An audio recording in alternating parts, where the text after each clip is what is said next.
Persija wilayah Papua Barat turut melaporkan YouTuber Alvin Lim.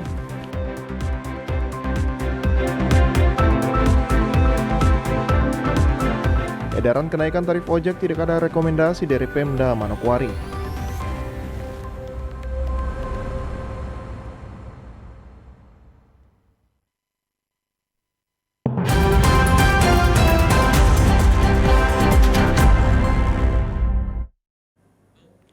Selamat petang saudara, Berita Papua Barat hari ini kembali hadir menjumpai Anda edisi Kamis 22 September 2022. Sejumlah informasi dari daerah di Papua Barat akan kami hadirkan untuk Anda bersama saya Estika. Inilah Papua Barat hari ini selengkapnya. Saudara, Persatuan Jaksa Republik Indonesia Persija wilayah Papua Barat Senin kemarin turut melaporkan YouTubers Alvin Lim yang melakukan pencemaran nama baik atau penghinaan kepada jaksa melalui channel YouTube-nya.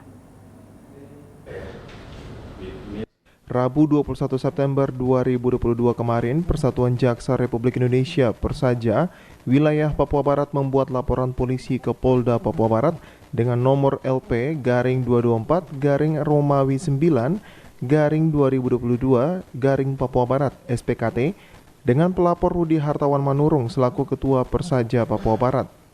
Aksi solidaritas tersebut dibenarkan oleh Kepala Kejaksaan Tinggi Papua Barat Juniman Huta Gawal kepada wartawan Kamis pagi di Aula Kantor Kejaksaan Tinggi Papua Barat dalam jumpa pers. Ini kita disuguhi berita beredarnya konten berupa video dari pihak namanya Alvin Lim yang substansinya, isinya menyerang nama baik kejaksaan atau jaksa pada umumnya. Mungkin beliau ketika berperkara atau menangani perkara, dia merasa tidak puas dengan seseorang jaksa, tapi di dalam kontennya itu dia menggeneralisir semua jaksa brengsek, kira-kira seperti itu. Jadi karena kami ada organisasi Persija, merasa perlu melaporkan hal ini ke penyidik untuk ditangani lebih lanjut. Laporan polisi yang dibuat oleh Persatuan Jaksa Republik Indonesia wilayah Papua Barat dilakukan atas berdasarkan 3 konten YouTube milik Alvin Lim yang berdurasi lebih dari 40 menit. Juniman Huta Gawal berharap laporan yang dibuat tersebut dapat ditindaklanjuti oleh penyidik Polda Papua Barat demi nama baik Jaksa Republik Indonesia. Laporan pengaduan tentu kita mengharap penyidik menindaklanjuti laporan kita untuk melakukan pemeriksaan. Memang yang bersangkutan tidak berada di sini, tapi karena yang diserang adalah jaksa secara keseluruhan, kita merasa berhak juga untuk membela diri dengan melaporkan yang bersangkutan ke aparat yang berwenang. Tak hanya Persatuan Jaksa Republik Indonesia Persija wilayah Papua Barat, beberapa kejaksaan tinggi seperti Persija Riau, Persija DKI, Persija Jawa Barat juga membuat laporan kepolisian terhadap Alvin Lim. Arina Irianan, TVRI Papua Barat melaporkan. Dinas Pekerjaan Umum Perubahan Rakyat PUPR Provinsi Papua Barat gandengi Batalion Zeni Tempur membangun jembatan Akrau Panel dengan panjang 13 meter untuk menghubungkan ke lokasi Jalan Sabta Taruna kilometer 10 Kota Sorong akibat adanya pembongkaran jembatan pasca banjir. Puluhan prajurit TNI Batalion Zeni Tempur Yonsipur 20 Paubili Pele Alang atau PPA dikerahkan membangun jembatan Akropanel dengan panjang kurang lebih 13 meter dan lebar 5,65 meter di Jalan Sabta Taruna di kilometer 10 Kota Sorong akibat adanya pembongkaran jembatan pasca banjir oleh Dinas PUPR Provinsi Papua Barat. Pembangunan jembatan darurat Akropanel atas kesepakatan bersama antara Dinas PUPR Papua Barat dengan Kodam 18 Kaswari. Kepala Bidang Cipta Karya Dinas PUPR Provinsi Papua Barat Eduardus Heleserens mengatakan, kondisi jembatan di kawasan Sabta Taruna masih terbilang bagus. Namun setelah pihak PUPR melakukan survei pasca banjir, jembatan tersebut mengalami gangguan. Salah satu faktornya adalah meluapnya sungai Kalagison sehingga jembatan akhirnya dibongkar. Edu menjelaskan pembangunan jembatan Akropanel atas kerjasama PUPR dengan Yon Sipur 20 PPA Sorong untuk membangun jembatan darurat tersebut. Lebih lanjut, kata Edu, jembatan Akropanel merupakan jembatan terbalik yang digunakan di seluruh Indonesia. Pasca banjir hari kedua ketiga itu kan kita dapati keluhan masyarakat kalau jembatan ini salah satu faktor meluapnya Sungai Kelagison ini. Setelah kita analisis, kita identifikasi semua dari Dinas PUPR Provinsi ambil keputusan untuk bongkar. Jadi kita kerjasama dengan Yon Sipur 20 Sorong untuk membangun jembatan darurat. Sementara itu, Komandan Batalion Yon Sipur 20 PPA Mayor Tri Wibowo Angga Astono menjelaskan, untuk pemasangan jembatan Akropanel 13 petak tipe 21 maksimal 10 hari sudah bisa digunakan. Untuk pemasangan jembatan darurat melibatkan personil batalion sebanyak 26 orang, Kodim Sorong 2 orang dan unsur Denpom yang melakukan pengawalan material ke lokasi. Kami mendapat perintah dari Bapak Panglima untuk melaksanakan pemasangan. Kebetulan dari satuan kami dari Yon Sipur kita mempunyai jembatan Akropanel 13 petak tipe 21. Sementara yang kita pasang di sini ada 4 petak tipe 21. Untuk pemasangannya sendiri melibatkan dari unsur batalion ada sekitar 26 orang, dari unsur Kodim ada 2 orang, Kodim Sorong, dan dari unsur Denpom sendiri ada 2 orang pengawalan material dari lokasi dari satuan kami ke lokasi jembatan ini. Ditargetkan dalam 10 hari ke depan pembangunan jembatan Akropanel akan rampung sehingga aktivitas warga bisa kembali normal. Dari Sorong, Mikal Jasman, TVRI Papua Barat melaporkan. Hari Lalu Lintas Bayangkara ke-67 tahun 2022, Kapolda Papua Barat memberikan apresiasi kepada bidang lalu lintas Polda Papua Barat yang telah bekerja keras menurunkan angka kecelakaan di Papua Barat. Ditlantas juga diminta memberikan pelayanan yang maksimal bagi masyarakat. Dengan tema Polisi Lalu Lintas yang Presisi Pulih dan Bangkit Menuju Indonesia Maju, Direktorat Lalu Lintas Polda Papua Barat menggelar syukuran dalam rangka Hari Lalu Lintas Bayangkara ke-67 tahun yang dilaksanakan di Gedung Arpak Mapolda Papua Barat pada Kamis 22 September 2022. Kapolda Papua Barat Irjen Pol Daniel Tahimonang Silitonga dalam sambutannya merasa bangga dan memberikan apresiasi karena selama ini rekan-rekan bidang lalu lintas sudah berjuang dengan baik. Dari laporan Dirlantas Polda Papua Barat diketahui angka kecelakaan di Papua Barat menurun. Meski tidak signifikan, namun patut diapresiasi para Ditlantas Polda Papua Barat yang terus bekerja keras.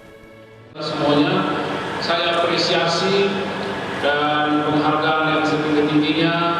Sampai dengan saat ini rekan-rekan sudah berjuang, sudah bekerja dengan baik sehingga kondisi lalu lintas, angka kecelakaan tadi saya dilaporkan oleh Dirlantas itu, dan menurut angka yang saya dilaporkan kepada saya memang menurun secara ya meskipun tidak signifikan tapi sudah menurun banyak gitu ya, drastis gitu.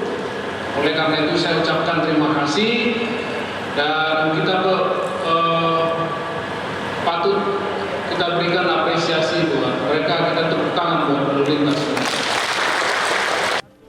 Sebelumnya, Direktur Lalu Lintas Polda Papua Barat Kombes Pol Radian Kokrosono menyampaikan terima kasihnya kepada stakeholder terkait yang sudah membantu bidang lalu lintas selama ini. Ada dari TNI Kodam 18 Kaswari dalam rangka penegakan hukum. Radian menambahkan terutama kepada forum yang tergabung dalam 5 pilar keselamatan, yaitu Dinas Perhubungan dan Bapeda maupun instansi terkait, bahwa lalu lintas bukan hanya diurus oleh polisi lalu lintas, tetapi harus ada upaya dan kerjasama dalam menjaga keselamatan lalu lintas untuk meminimalisir angka kecelakaan di jalanan. Dan terus kepada instansi dan stakeholder lain yang telah maksimal membantu tugas-tugas polantas selama ini.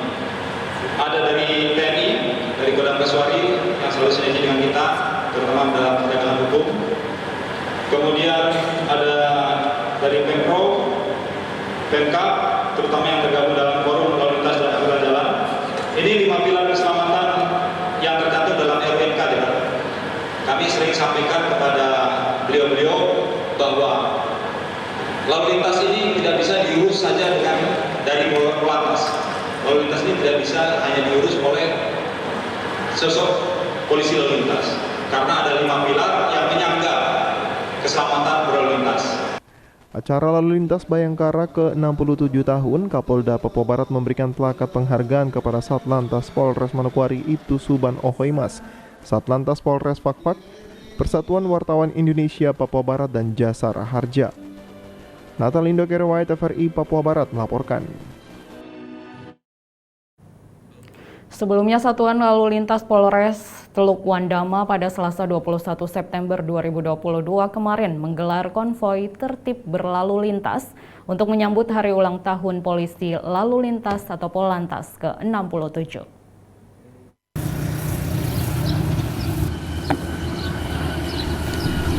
Konvoi yang diikuti pasukan bermotor dari Satlantas dan Satuan Dalmas juga melibatkan para tukang ojek dari komunitas ojek helm kuning dan helm hijau di kota Wasyor. Konvoi tersebut dibuka dan dilepas oleh Kapolres AKBP Yohanes Agustian Daru di halaman Mapolres Teluk Wandama di Isui. Setelah itu dari Mapolres, rombongan konvoi tertib berlalu lintas kemudian menyusuri jalan utama kota Wasyor hingga ke Taman Masosaya Topai Wasyor. Kapolres Teluk Wandama AKBP Yohanes Agustian Daru menyatakan kampanye tertib berlalu lintas perlu terus dilakukan karena kesadaran masyarakat Teluk Wandama dalam hal tertib berlalu lintas masih rendah. Banyak pengendara motor yang tidak memakai helm serta tidak mengindahkan rambu-rambu lalu lintas. Untuk tertib berlalu lintas baik anggota maupun dari teman-teman ojek ini kita harus tertib taat akan peraturan lalu lintas. Nah, makanya setiap pertemuan kemarin dengan ojek yang helm kuning dan helm hijau saya selalu ingatkan kelengkapan kendaraan, kelengkapan SIM, ya, aman keras, termasuk helm, ya, termasuk helm bagi penumpang itu harus disiapkan. Nah, kegiatan ini untuk menghimbau seluruh masyarakat karena kesadaran masyarakat akan tertib berlalu lintas di wilayah Kabupaten Teluk Wandama ini masih kurang.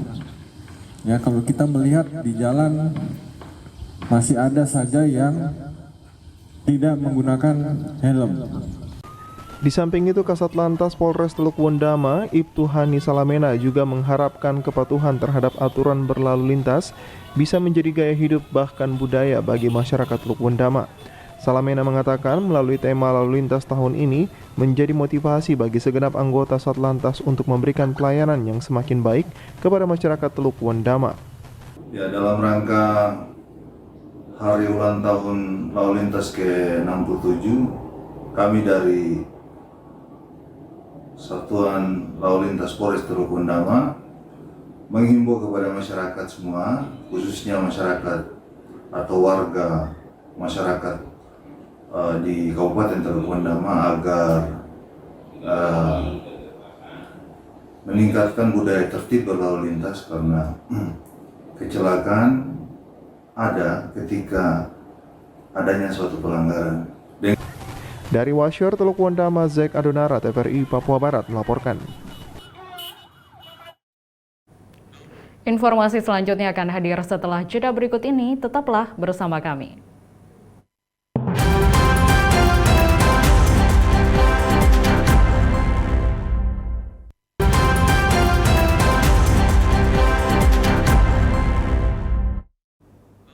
Terima kasih Anda masih bersama kami. Saudara, Persatuan Para Pejasa Roda 2 Manokwari sejak Selasa kemarin menyebar surat edaran terkait kenaikan tarif jasa ojek dalam Kota Manokwari dari Rp5.000 menjadi Rp10.000.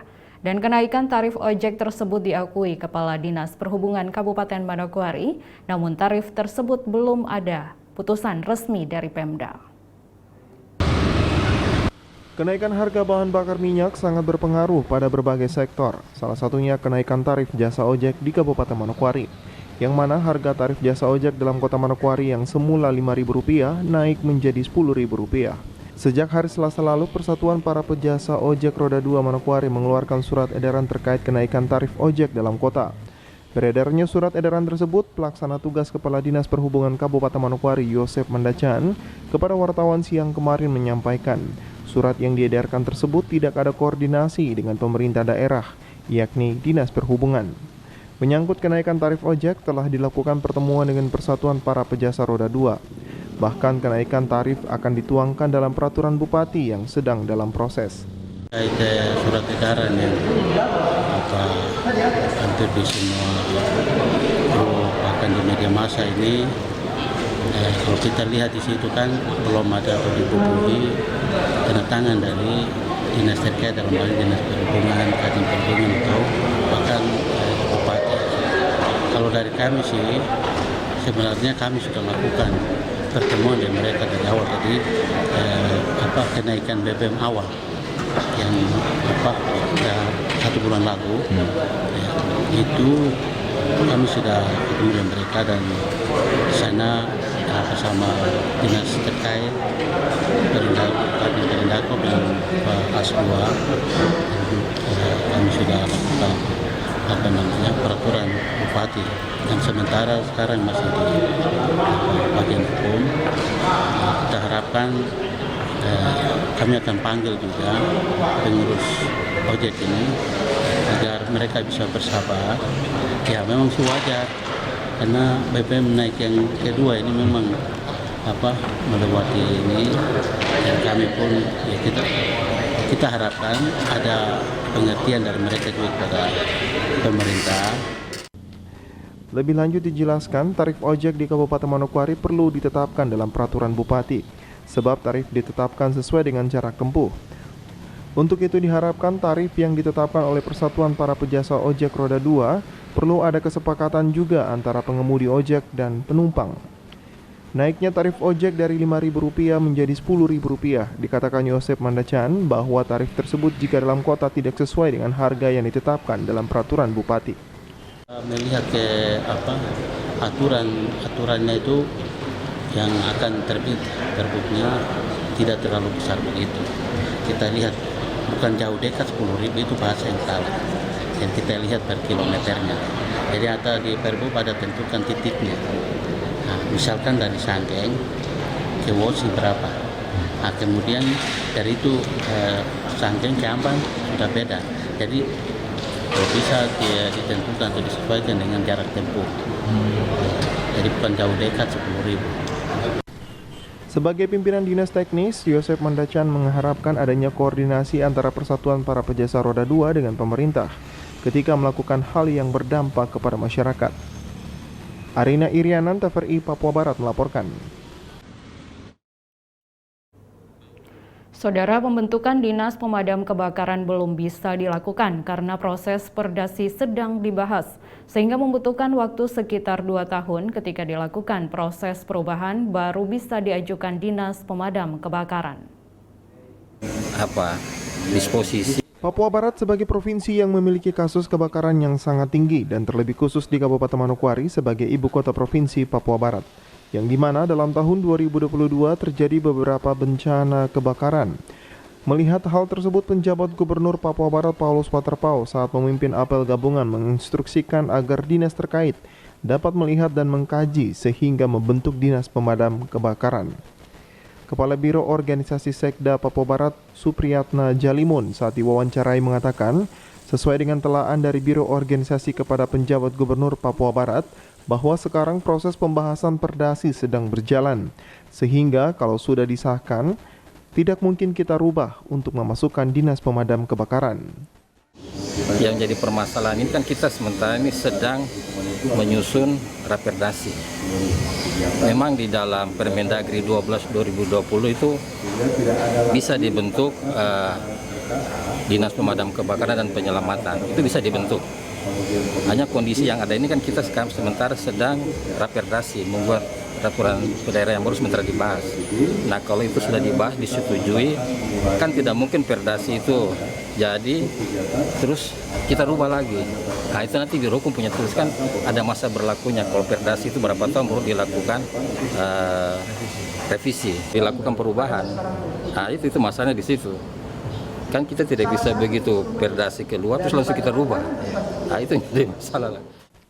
Hal lain yang juga menjadi masukan adalah Dinas Pemadam Kebakaran sebenarnya sudah ada di Dinas Satpol Pamong Praja. tetapi masih dalam bentuk bidang.